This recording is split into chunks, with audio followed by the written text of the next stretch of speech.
Bonjour, bienvenue dans cette nouvelle vidéo. Dans cette vidéo, nous allons continuer dans l'exploration des fonctionnalités pour le courtier. Et donc, nous allons voir dans cette vidéo les différentes demandes de paiement qui peuvent être effectuées par les courtiers. Donc, pour commencer, nous allons nous connecter.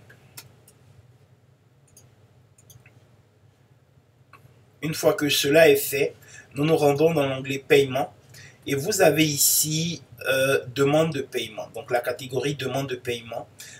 Il y a deux éléments, deux types de demandes de paiement, excusez-moi, qui peuvent être initiées par le courtier.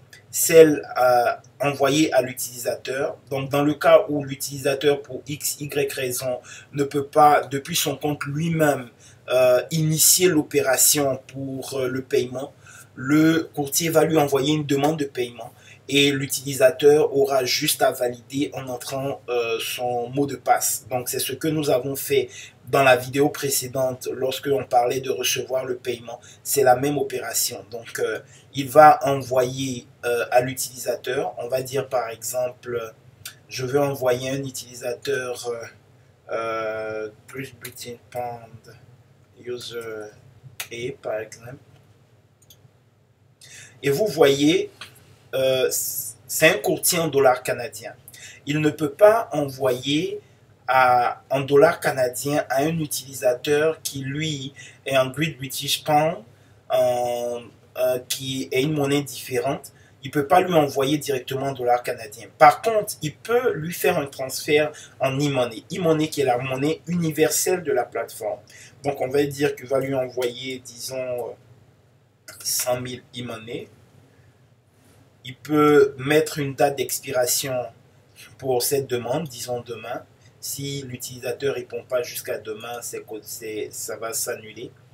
Et il va faire soumettre. Êtes-vous sûr? OK. Donc, voici les détails de la demande de paiement. Il peut, vu que ce monsieur n'était pas dans les contacts, il peut en même temps profiter pour lui ajouter. Donc, voici la demande qui a été envoyée à l'utilisateur. Une fois que l'utilisateur va valider cette opération, le paiement sera effectué. Deuxième catégorie de demandes de paiement qui peuvent être effectuées par le courtier, c'est celle envoyée directement à l'agent. Donc, cette opération va permettre à l'agent, au courtier en fait, de pouvoir recevoir de l'argent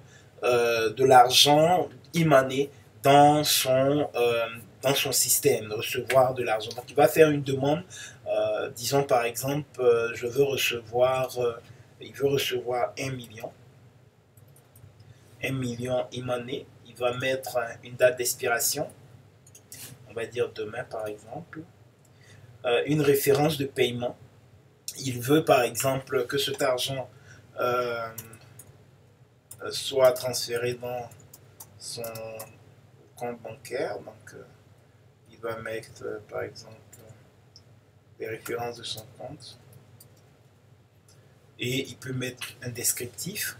Et à partir de là, il va soumettre la demande de paiement au système. Êtes-vous sûr? OK. Bon, la demande a été soumise. Une fois validée par l'agent, l'opération sera finalisée. Dans la prochaine vidéo, nous allons voir comment le courtier peut approvisionner son compte e-money à partir de son compte PayPal. Je vous remercie et puis nous nous voyons dans une prochaine vidéo. Merci.